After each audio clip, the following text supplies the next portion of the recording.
And I'm very excited about this next presentation. It's actually from an HLAA, I've heard, member extraordinaire who will present the emotions of hearing loss, but through various vignettes. So let's welcome Gael up to the stage.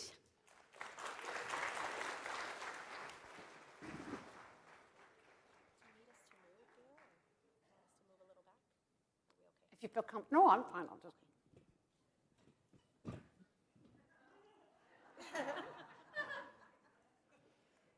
Am I on? Am I on? Great. Wow.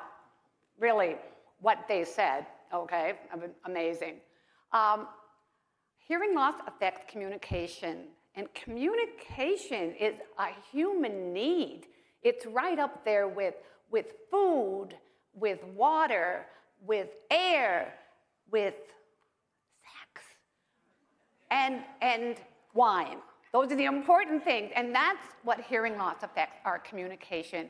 And I would like to spend a little bit of time with you to put some faces on the emotions of hearing loss and meet a few people.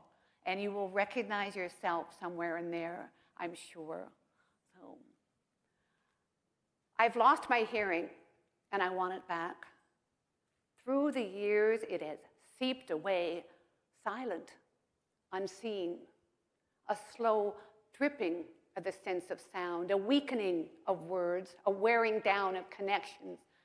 And in moments that are shocking, I realized that the shape of my audiogram is shifting downwards. Where am I on the chronological timeline of coping with hearing loss? They say we grieve, moving from denial to anger to finally acceptance. Well, that sounds easy, doesn't it? Like going through the levels of a child's game until finally you win. I know where the starting line is, but where's the finish line? What happens when I cross it? Who applauds? What's the prize? What will be different now? You know, I thought I had crossed that finish line and grabbed the brass ring. But damn, there are days when I feel like I'm going around that racetrack one more time. Days when every, pardon me, is like a knife on my tongue. Days when every, oh, never mind, is like a punch in my gut. And days when I'm at the audiologist and I don't want to be there, but I know that this is the only place that I can go and say, I've lost my hearing and I want it back. Does a tear make a sound when it glides down the cheek? Can you hear my embarrassment when I get things wrong? How noisy is my frustration when I lose yet another conversation? Today's just a bad hearing day, I guess. Tomorrow will be better, but today, I've lost my hearing and I want it back.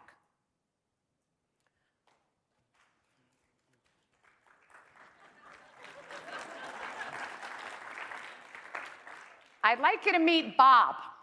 Bob is at the bar after work, meeting Mike for a drink. I don't know what's going through Margaret, what's through her mind, what she's going through. Maybe the change, you know? I don't know. Pardon? Or the job? Oh, it's all right. It's all right. It's sure not the same, though, Mike, I'll tell you that. I miss being out on the shop floor with all the action, the presses, but that's the problem, eh? And it was good of the company to give me this desk job away from all that and preserve what I've got left. But it's just not me, you know? I said to the guys who work there now, I said, hey, fellas, I ran those machines for 20 years. I know them pretty good, so got any problems? Come and see me. But they just smile and nod and say stuff like, sure, Bob, we'll do that. But they don't. They seem to think when you lose your hearing, you lose your brains along with it. Say, pardon me a couple of times, they treat you like a moron. Anyways, no skin off my nose, I'm just trying to help. What do you have? Huh? A beer? You know, you and Karen should come on over and we'll play some cards or something. Margaret would like that. Like I say, she's been kind of tense lately. Hey, what does it take for a guy to get a beer around here? Huh? Oh, No, it's nothing serious, just a phase we're going through. We've been married a long time. We've been through worse than this. It changes things, you know, like the way we communicate. I know it's hard to explain. You get into certain habits when you've been married a long time. You know that. You develop patterns, and now they're all out of whack. Well, she'll forget sometimes, and she'll start talking to me, and when I'm driving the car. Now, she knows I can't understand her if I can't look at her. And she'll talk to me from another room and gets upset because she has to repeat herself. Other times, she goes overboard to help me, like she answers for me. I mean, I know she's just trying to help, but it makes you feel, last week, she was convinced that she heard a prowler in the backyard. Now, I take these out at night, didn't hear a thing. She woke me up and, whoa, was she scared and carrying on.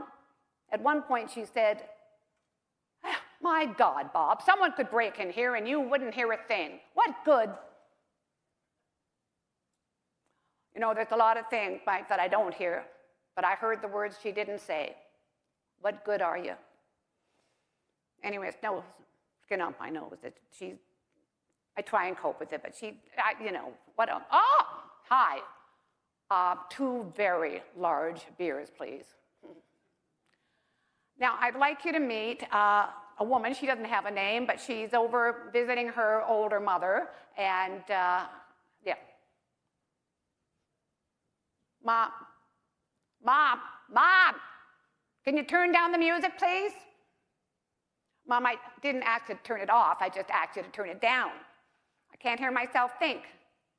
Well, I like Mozart too, Mom, just not that loud. I can't hear myself think. It wasn't, Mom, maybe if you wore your hearing aids. You do need them. Yes, you do. Yeah, Mom, I'm not having this argument again. I'm not saying you're an old lady. I'm just saying if you wore your hearing aids, you might hear better. You don't hear fine. You pretend to hear fine. I mean, you think you're fooling everybody, but you're only fooling your... forget it. Mom, I don't want to hurt you, but you're not fooling anyone. Like you didn't quit playing cards with the girl because it's boring, and you didn't quit answering the phone because, oh, it's never for me anyway. And you didn't quit going to the movies with me because, oh, they don't make them like they used to. Mom, you quit all of these things because of your hearing loss. You know, people don't even notice when you're wearing your hearing aids, but they sure notice when you don't. So why don't you quit being so stubborn? That's it. You are the most stubborn woman I have ever met.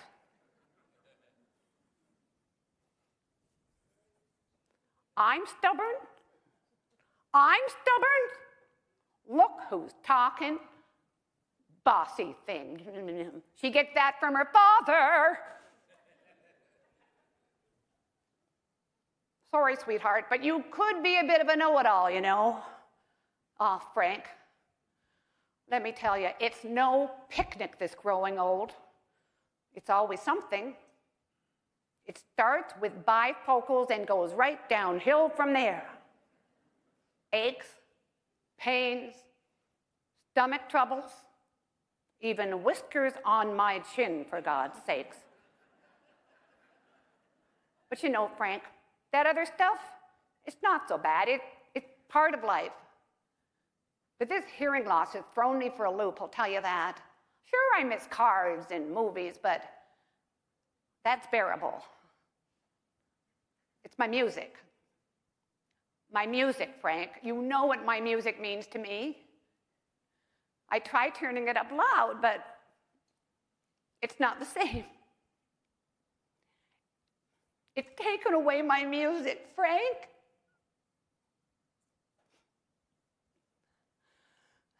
Oh, look at me, sitting here feeling sorry for myself. I know what you'd say. Dry your tears, woman. If you can't get over it, you better go around it. Okay. Okay, I will try those hearing aids one more time, but I am not going to let her think it was because of her nagging bossy thing. And then this could be anyone. This could be anyone. That's the thing that gets me. That's the thing that makes me clench my fist, my jaw, my brain. Usually I just let it go, or sometimes I deal with it gracefully as a teachable moment. But other times I'm like this. Don't you say never mind or don't worry about it to me. Don't you dare cast me aside. Don't you dare dismiss me. You don't have that right to say that to me. Now, I get that you think that what you said really wasn't worth repeating, but you don't get to be the judge of that. We're talking together. I'm hearing you. I'm talking with you. Do not make, never mind, the hill that our communication dies on. Because I mind. So now, could you kindly repeat what you said? Although I'm really not that interested anymore.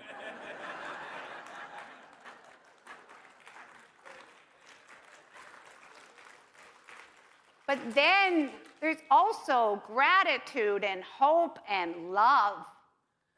Let's meet this woman who is attending the HLAA Convention for the very first time, and she gets up her nerve to ask a question in a workshop, and she's got hold on that microphone, and she's like, hi, I'm Eileen from Meadville, PA, and I have sensorineural hearing loss that's biliteral, on both sides. And they think from birth, but they're not sure. But I'm sure because I remember being hard of hearing in grade 3. And boy, were those kids mean. I mean, HLAA should do something about bullying kids, but I survived it. And I never thought I would get married, but I did. Oh, it's really hard being married to a hearing person. Do they always talk while they're walking away? But, pardon? My question? Well, I don't really have a question, I guess. I just wanted to say that this is my first time here, and it's been so amazing, and you're also amazing, and I just wanted to say hello from Eileen from Meadville, PA. And the rest of us, while she's going through this, we're like, oh my God, Eileen, get to the question. But then she hits us hard at the end, and we get all misty, and we're like, way to go, way to go. And now I'd like to invite you into my bedroom. It's not what you think.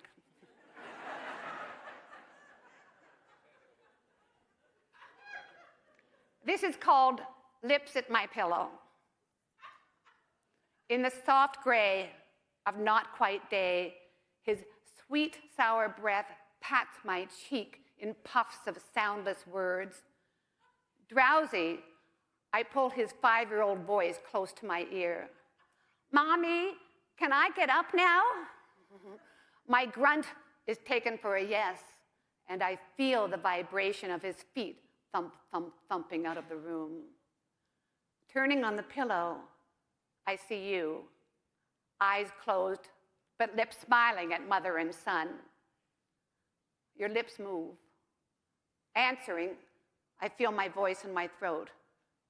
Morning, love. You fall back asleep, and I watch you, those lips. I can read their every nuance. They tell me everything. When you are about to make a joke, when a kiss is blowing my way, when they tighten in anger and soften in love. I can read you and our son. This language I know. And should I ever lose the last shred of sound, I will always understand you. Your voices will remain in my ears, and I will always understand you through your eyes, your smiles, your lips. And every morning, I will have your lips at my pillow. Thank you.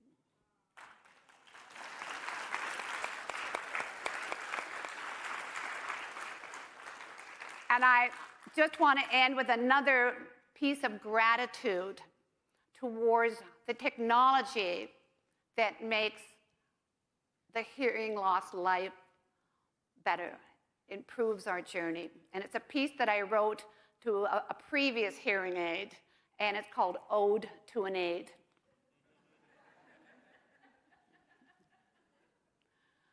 Before I say goodnight, I'm looking at you closely for the first time in a long time, and I realize how much I care for you. And why?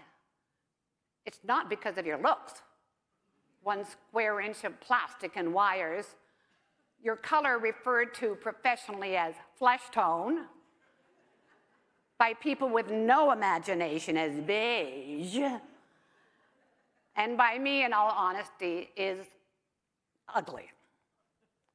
You know, for such a small creature, you sure have a lot of openings, but my favorite is that battery cage, and you clasp a fresh battery and disappear inside and immediately transform from a lifeless lump of plastic to a life-changing spark plug.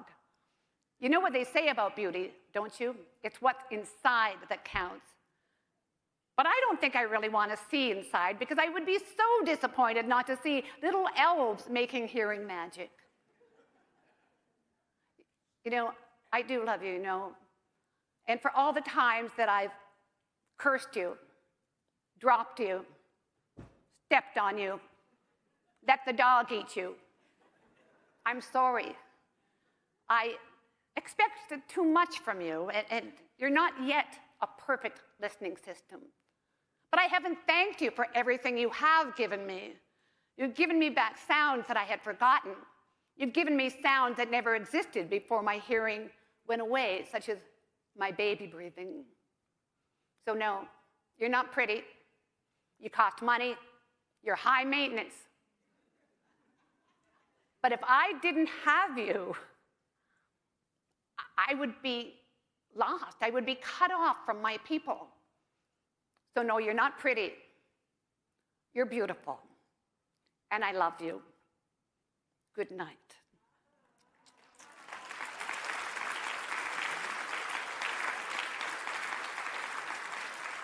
So friends, all of these emotions, they will be with us on our journey.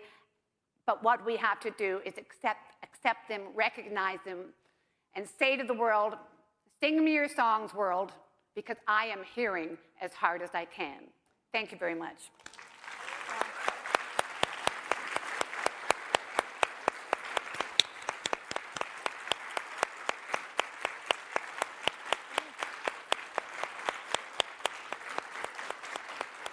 That's awesome, I know.